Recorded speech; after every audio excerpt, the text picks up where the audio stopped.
Eu pretendo falar, como a Thaís já adiantou, sobre o tema dos precedentes.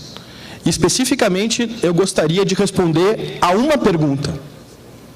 Apenas uma pergunta durante os próximos 40 minutos que eu tenho para expor o tema. A questão é saber se nós temos que encarar o precedente como uma norma jurídica e, portanto, obviamente, como algo vinculante, ou se, de outro lado, o precedente tem apenas valor persuasivo na ordem jurídica brasileira. E a questão que se coloca a partir daí não é uma questão de somenos importância. Na verdade, o Supremo Tribunal Federal, a título de introdução, vem dando provas do que não se deve fazer a respeito do tema dos precedentes. Eu pretendo tratar deste tema basicamente em três grandes partes.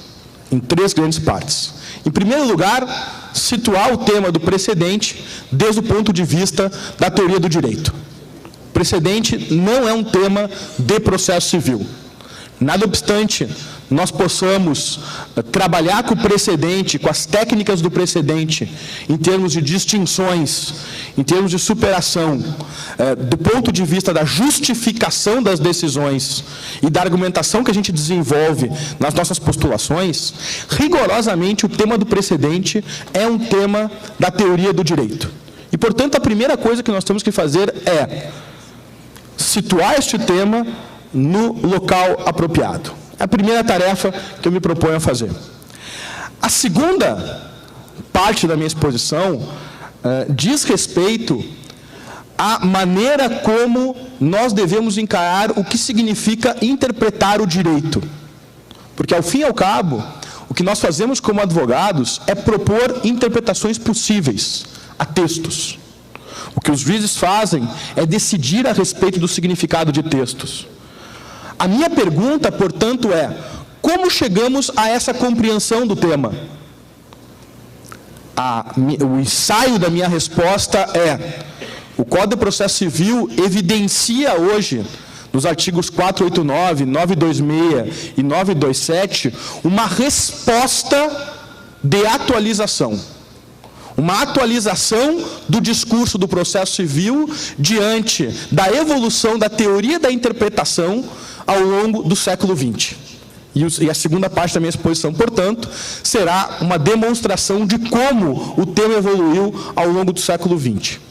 Para, na terceira parte da minha exposição, eu poder fazer uma análise crítica dos artigos 926 e 927 do Código de Processo Civil. É claro, no entanto, que eu não posso perder a oportunidade de fazer um registro preliminar. Como ontem os colegas já adiantaram, o Fred já adiantou, eu recentemente publiquei um livro sobre esse tema que se chama Precedentes da Persuasão à Vinculação, que, de certo modo, já indica exatamente qual é o percurso que eu pretendo sustentar na minha exposição hoje. O que ele não disse, e eu tenho a oportunidade de dizer agora com bastante alegria, é que esse livro foi dedicado a um amigo meu muito querido, que vai falar depois de mim, que é o professor Luiz Guilherme Marinoni, que é o responsável por teorizar esse tema no direito brasileiro. E por isso, de um modo geral, nós acabamos imaginando que este tema é um tema de processualistas. E, por assim dizer, nós podemos nos apropriar deste tema, porque o professor Marinoni acabou levando adiante este tema. Eu me lembro que, em 2009, quando eu li o livro do professor Marinoni sobre precedentes obrigatórios, eu me obriguei a escrever 2 livros. Um sobre Cortes Supremas, em 2013, e outro sobre precedentes, em 2016. Tamanho foi o impacto que aquelas ideias causaram no meu modo de ver o direito e depois o processo. De modo que eu gostaria de aproveitar essa oportunidade para agradecer ao meu querido amigo Marinoni o fato de fomentar o debate crítico sobre o processo civil no nosso país. Quem fala em Estado constitucional deve estar necessariamente preocupado com 2 coisas. O Estado constitucional, artigo 1º da Constituição brasileira, é um Estado democrático e é um Estado de direito. A minha preocupação aqui agora não é analisar o viés democrático do Estado, mas analisar o viés de direito que deve gravar a atuação do Estado. O que significa dizer que nós vivemos em um Estado de direito? Significa dizer basicamente 3 coisas. Significa dizer que nós temos 2 compromissos inarredáveis e nós temos um meio para promover estes 2 compromissos. Quem vive sob a regra do direito, quem vive sob o direito, vive preocupado em viabilizar uma organização social, organizar uma sociedade em que seja possível que todos possam se determinar, juridicamente falando, em outras palavras, que nós tenhamos condições de promover o respeito à liberdade das pessoas. Portanto, o primeiro fim do Estado constitucional é o princípio da liberdade. E o segundo fim do Estado constitucional, que assegura a ideia de direito, é o respeito que nós temos que ter com o princípio da igualdade. Se é certo que ao longo de mais de 2000 anos nós fomos mudando o conceito de justiça do ponto de vista substancial, é certo que há mais de 2000 anos uma coisa não mudou. E o que não mudou é uma regra básica, formal, de justiça. Nós não sabemos bem se as soluções jurídicas que são dadas são justas ou não são justas. Nós não sabemos bem se mandar prender alguém antes do trânsito em julgado é algo justo ou não é justo. Mas certamente qualquer pessoa pode intuir que é injusto que algumas pessoas possam ir presas antes do trânsito em julgado e outras não, sob o mesmo Estado constitucional. Em outras palavras, um Estado constitucional, um Estado de direito, é um Estado que, em primeiro lugar, deve estar preocupado com a igualdade.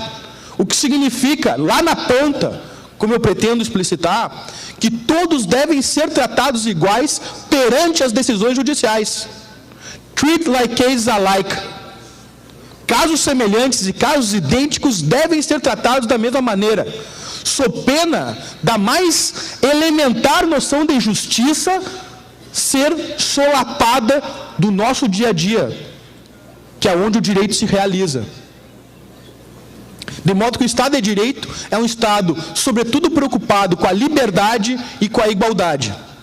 O que significa ser livre? Ser livre significa poder fazer escolhas juridicamente orientadas, contando com o direito.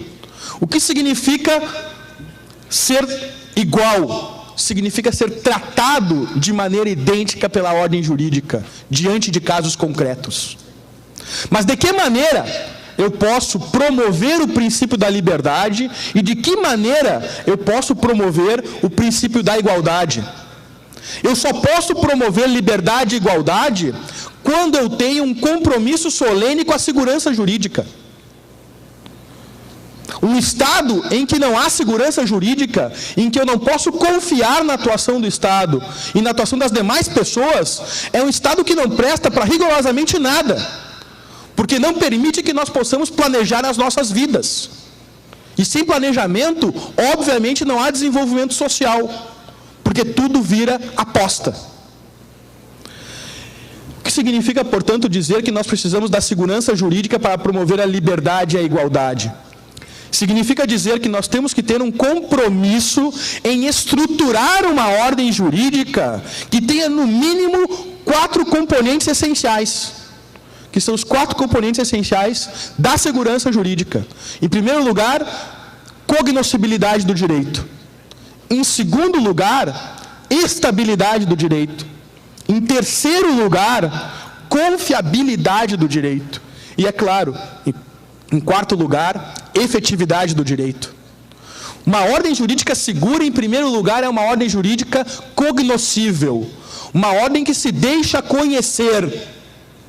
Vejam, é claro que ninguém sustenta hoje que uma norma jurídica pode ter todo o seu conteúdo acabado antes da interpretação. Como eu pretendo mostrar, interpretar significa conhecer significados possíveis, valorar argumentativamente esses significados e decidir por um desses significados. De modo que o problema não é saber o que disse o legislador, ou chegar à resposta correta usando um método gramatical ou teleológico, ou seja lá o que for. O problema é saber se a ordem jurídica tem ou não tem condições de viabilizar o conhecimento a respeito do direito. É isso que significa, em primeiro lugar, segurança jurídica. Conhecer o direito que rege a minha vida, cognoscibilidade do direito. Em segundo lugar, uma ordem jurídica segura é uma ordem jurídica que eu conheço e é estável, que não muda o sabor do vento, que não muda de acordo com a composição de um órgão julgador, que não muda por causa de um recesso de um tribunal. Uma ordem jurídica segura é uma ordem jurídica em que eu posso planejar a minha vida contando com um direito que permanece. Ordem jurídica estável. Mas mais do que isso, uma ordem jurídica segura é uma ordem jurídica que tutela os atos concretos que eu realizo, levando-a em consideração. Ou seja, é uma ordem jurídica preocupada com a confiança legítima que as pessoas depositam, levando em consideração um direito que elas conhecem e é estável. Em outras palavras, uma ordem jurídica segura é uma ordem jurídica confiável. E é claro que de nada adianta eu conhecer o direito, de nada adianta o direito ser estável e confiável, se na hora que eu preciso do direito ele não se realiza. Daí a razão pela qual a efetividade participa do núcleo duro da ideia de segurança jurídica. Qual é a ligação entre igualdade, liberdade e segurança? É uma ligação não menos do que radical. Por que não menos que radical? Porque eu só posso tomar decisões orientadas do ponto de vista jurídico se eu sei qual é o direito que rege a minha vida. Daí porque cognoscibilidade é um meio que viabiliza o quê? A racionalidade do processo de tomada de decisão. Se eu quero ou não quero contratar uma pessoa, se eu devo ou não devo recolher um tributo, se eu me submeto ou não me submeto a determinada exigência legal, para que eu possa decidir empreender, para que eu possa decidir praticar atos, eu preciso, em primeiro lugar, escolher. E eu preciso escolher levando em consideração o direito. Isto significa ser livre do ponto de vista jurídico. Daí porque cognoscibilidade e liberdade são absolutamente essenciais para quem está preocupado com a vigência do Estado de Direito. Mas também não menos radical é a ligação entre igualdade e segurança. Porque eu, obviamente, só posso aplicar de maneira uniforme o direito se eu sei qual é o direito aplicável. Mais uma vez, portanto, a ideia de segurança jurídica se presta para promover um dos fins do Estado constitucional, igualdade. Essa, por assim dizer, é o primeiro desenho da minha exposição. Existe uma ligação entre segurança jurídica, entre liberdade e entre igualdade. Como a gente pode intuir, obviamente que esta ligação não é um apanágio, não é algo próprio do direito brasileiro, ou do Brasil, ou da Inglaterra, ou dos Estados Unidos, ou da Alemanha, ou da Itália, ou da França.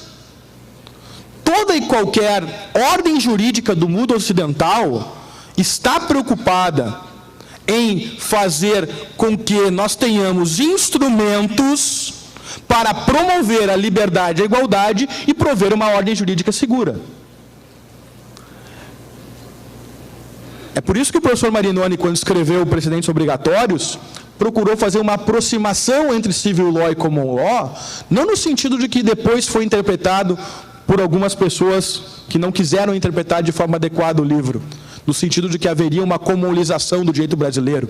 É claro que não. É apenas no sentido de que existem as mesmas preocupações no common law e no civil law, segurança jurídica, igualdade e liberdade. São as preocupações centrais de toda e qualquer ordem jurídica.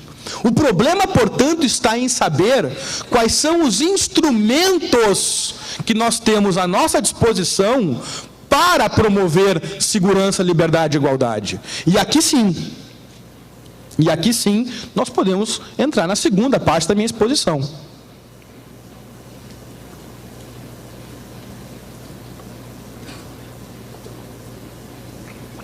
E aqui é algo curioso, porque, na verdade, e essa é a primeira informação que deve ser levada em conta, e aqui nós temos algo curioso. Porque quem quer que leia hoje livros de common law, vai perceber muito claramente que o grande debate dos teóricos do direito do common law é saber um common law num mundo em que existe direito escrito, ou como diria Guido Calabrese em 83, a common law for the age of statutes, ou seja, um common law para a idade em que eu tenho lei escrita nos Estados Unidos, porque os Estados Unidos têm mais lei escrita que o Brasil. De outro lado, na França, os nossos colegas teóricos já não falam mais em jurisprudência ou em princípio da legalidade, falam em legisprudência, para acentuar justamente que a legislação necessariamente deve ser lida e interpretada para que nós tenhamos norma jurídica. Então, em primeiro lugar, é preciso desmistificar as coisas. Tanto no civil law como no common law, hoje nós temos um movimento em que nós nos preocupamos com lei e precedente. E o problema não é saber se a lei ou o precedente que está em vigor. O problema é saber qual é a relação que se estabelece entre a lei e o precedente. Porque ambos instrumentos são instrumentos concorrentes para promover segurança jurídica, liberdade e igualdade. A questão, no entanto, é que quando nós desembarcamos no início do século XX, nós imaginávamos que a civil law, que a tradição romano-canônica, era uma tradição de direito escrito em que havia o primado da legislação. E que a tradição do common law era uma tradição de direito não escrito em que havia o primado do precedente. E nós imaginávamos mais. Nós imaginávamos que o common law era um sistema pautado por aquilo que Blackstone, no século XVIII, chamava The Oracles of the Law. Ou seja, os juízes como oráculos do direito, que declaravam um direito etéreo, existente antes do tempo da memória, e que apenas eles, pela experiência e sabedoria, poderiam traduzir, inclusive no confronto do rei. Ao passo que, no direito francês, se imaginava que os juízes simplesmente eram seres inanimados. Um juge inanimé, como diria Montesquieu.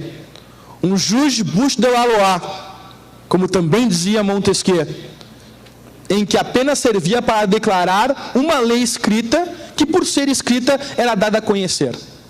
Mas, na verdade, tanto o precedente compreendido nesses termos, The Oracles of the Law, como o juiz compreendido nestes termos, bouche de la loi, não passavam de figuras mitológicas. E a questão, portanto, é saber como é que o debate no século XX evidenciou que essas figuras eram figuras mitológicas, a ponto de nós chegarmos na formulação do 926 e 927, que é a segunda parte da minha exposição. Quando é que o século XX começa? O século XX começa, em termos de direito, com a publicação de uma obra em 1934 chamada Teoria Pura do Direito, Hans Kelsen. No último capítulo dessa obra, Kelsen trata da interpretação jurídica. Depois dele traçar todas as suas noções sobre o sistema jurídico kelseniano, sobre a pirâmide conceitual, sobre as relações entre direito, ciência, moral, etc., Kelsen vai enfrentar o problema da interpretação do direito, que é o que nós fazemos todos os dias. E ele vai dizer que os colegas dele do século XIX estavam totalmente equivocados.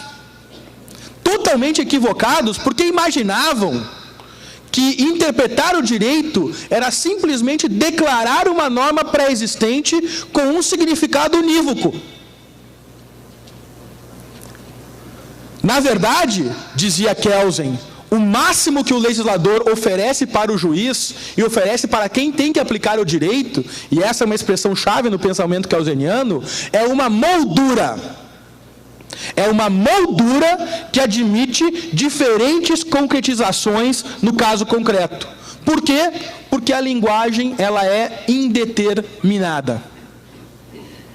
Eu posso determinar a linguagem, mas ela é a princípio indeterminável. Exemplo basilar. A nossa Constituição diz que a casa é o asilo inviolável do sujeito. E todos nós sabemos o que é casa. Casa é onde nós moramos. Mas o Supremo Tribunal Federal já disse que também se considera a casa o escritório do advogado, o consultório do dentista e mesmo, em determinadas circunstâncias, o carro que nós utilizamos. Tudo se afeiçoa ao termo casa, porque casa é um termo complexo. Admite mais de um significado. Todos dentro da moldura. Vejam, quando Kelsen diz isso, ele chega logo à seguinte conclusão.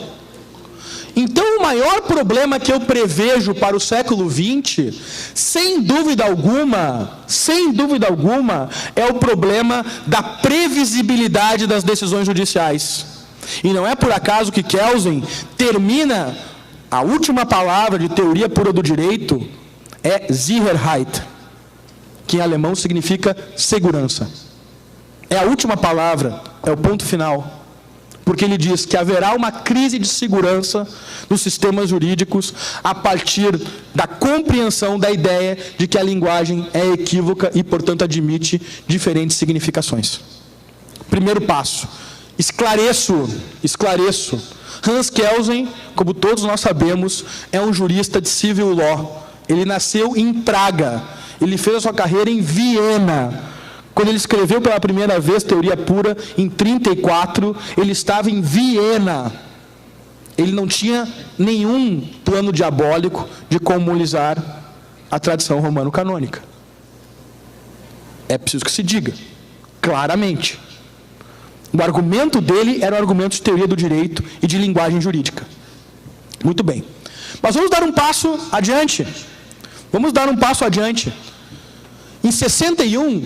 é publicado aquele que, sem dúvida alguma, é o livro mais importante publicado em teoria do direito no século XX.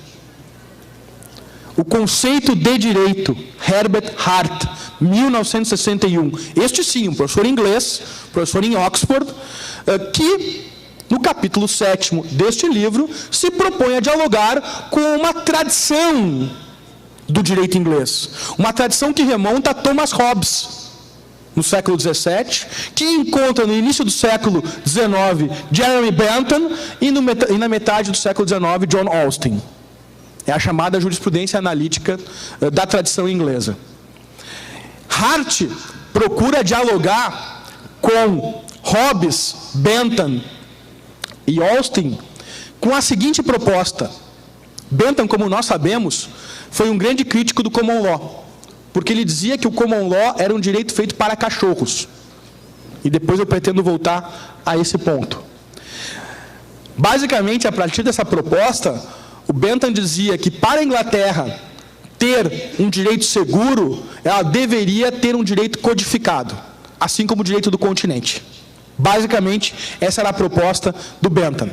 E o que o Hart disse foi o seguinte: codificação, direito escrito, legislação, não vai adiantar. Por que não vai adiantar? E aqui nós entramos na palavra-chave do pensamento hartiano no que tange a interpretação. Ele vai dizer o seguinte: existem vários casos, que nós vamos chamar aqui de casos de rotina, depois são chamados, por Dworkin, de casos fáceis, em que não há dúvida a respeito de qual é a norma. Não há dúvida a respeito de qual é a norma. E para esses casos, o juiz não cria direito, o juiz apenas declara uma norma pré-existente e, portanto, a legislação basta para guiar o comportamento das pessoas. Agora, existe um sem número de casos em que isso não ocorre assim. Existe um sem número de casos que não são casos de rotina, em que eu não tenho uma previsão no precedente ou na legislação. O lawgiver não me deu uma solução prévia para o caso, seja no precedente, seja na legislação. Para esses casos, que são os casos fora da rotina, em que não existe uma previsão, ou que eu tenho uma previsão muito elástica, para esses casos, que a doutrina depois vai chamar de casos difíceis, tudo que eu posso oferecer em termos de segurança jurídica é uma razoável predição a respeito de como os tribunais vão decidir, acaso sejam chamados a fazê-lo. Ou seja, existe um número grande de casos em que eu só vou saber qual é o direito depois que uma corte decidir sobre o significado do direito. Vejam, ele é menos realista que o Kelsen, porque ele reserva apenas uma parcela de casos para essa indeterminação. Mas ainda assim, é importante observar que ele vai fundamentar o valor do precedente, não no direito positivo, como alguns pretendem hoje no Brasil, de forma totalmente equivocada, como aliás o Supremo Tribunal Federal vem dando provas de que vai fazer de maneira totalmente equivocada. Mas percebe que o problema da força vinculante do precedente é um problema a respeito da natureza do ato da interpretação. O que significa jurisdicionar, interpretar e aplicar o direito. E é claro, logo em seguida, em 1980, a comunidade da tradição romano-canônica já consegue perceber que o problema todo da interpretação é o problema-chave para que nós tenhamos um império do direito. Não por acaso, em 1980, é publicada uma obra-chave chamada Interpretação da Lei, de um autor chamado Giovanni Tarello, em que ele vai dizer claramente, circundado por uma série de estudos anteriores, de que, rigorosamente, nós juristas, nós não interpretamos normas, nós interpretamos textos. As normas são o resultado da minha interpretação. Este ponto é da mais alta importância. Nós não interpretamos normas, nós interpretamos textos. As normas são o resultado da minha interpretação.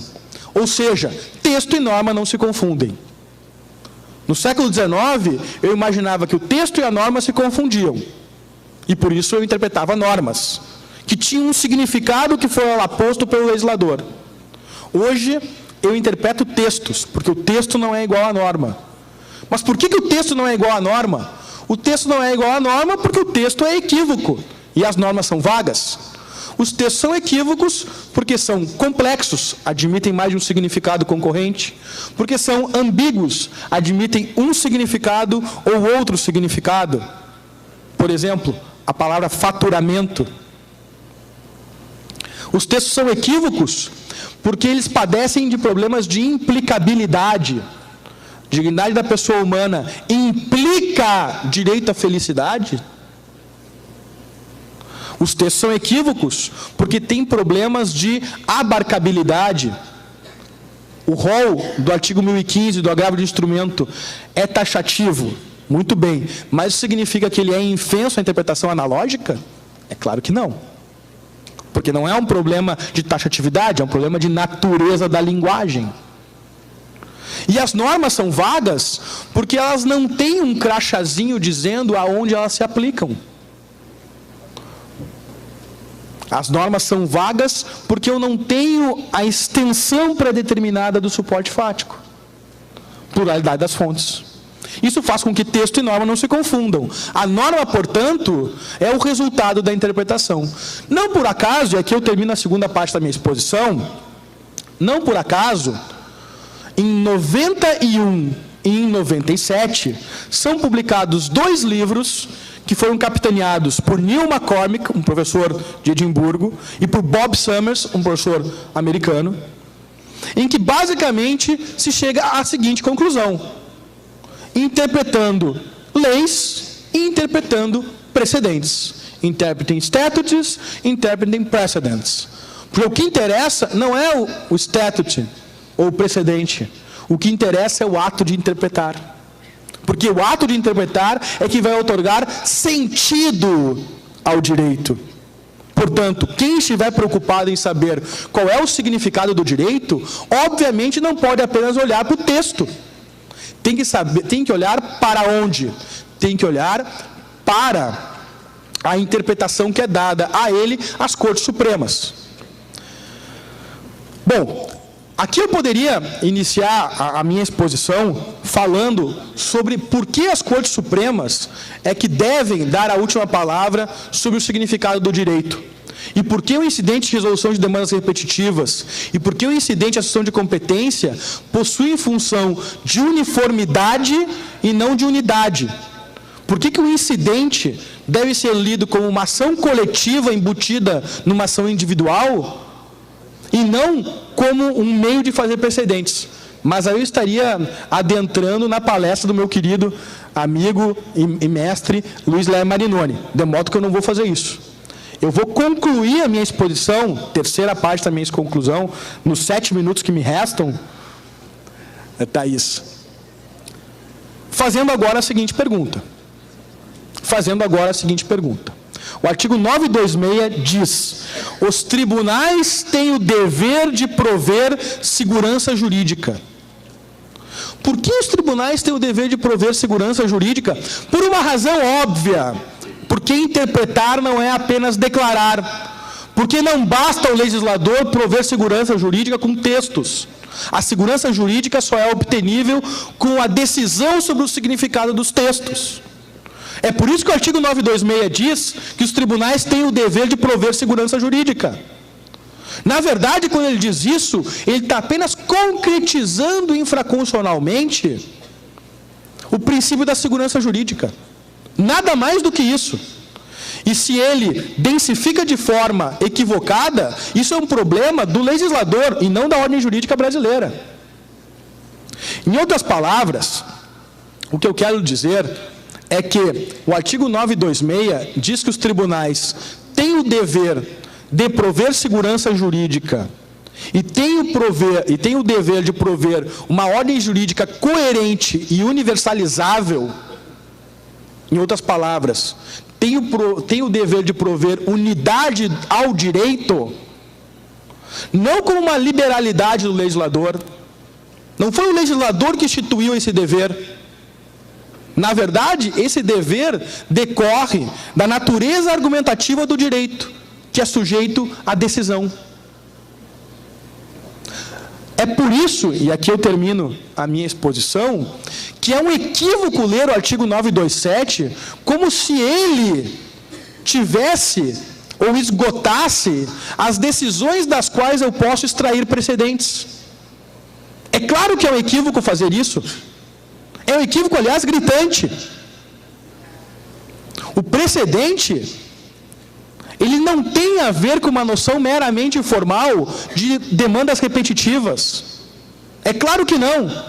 O precedente tem a ver com outorga de sentido ao direito a partir de um caso, auxiliado por um método de resolução.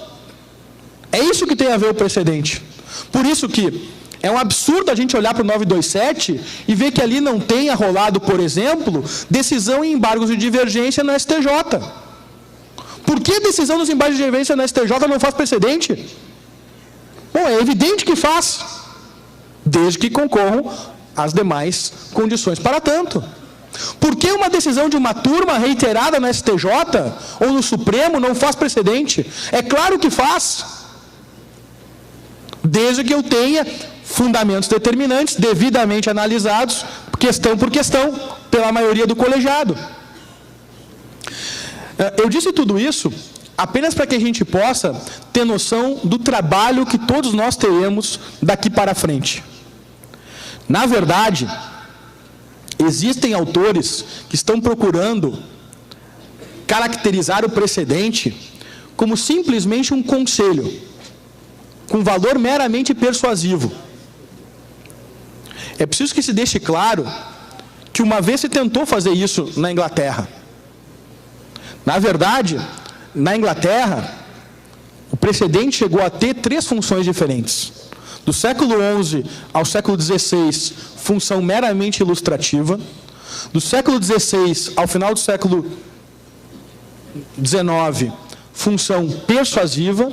E a partir do final do século XIX, até hoje, função obrigatória, vinculante. As razões pelas quais os ingleses descartaram o valor persuasivo do precedente foram muito claras e muito bem demonstradas por Jeremy Bentham, talvez um dos maiores filósofos da humanidade, quando ele procurou caracterizar o direito inglês com função de precedente persuasivo com a imagem do dog law. Dizia ele, perguntava ele: você sabe como a autoridade inglesa faz direito para mim e para você? Ela faz direito para mim e para você, assim como você faz direito para o seu cachorro. O seu cachorro só sabe se acertou ou errou quando, depois de ter praticado o ato, ele recebe um carinho no focinho ou um tapa no focinho. Mas tudo bem para o seu cachorro, porque o seu cachorro não tem capacidade de decisão racional. A questão é saber, em uma sociedade empenhada na liberdade humana, em que nós temos que ter direito de decidir se queremos ou não queremos praticar atos, nós devemos ver a concretização do direito como um mero conselho que pode mudar de semana a semana, ou nós devemos ver os precedentes com valor vinculante? Muito obrigado pela atenção de vocês.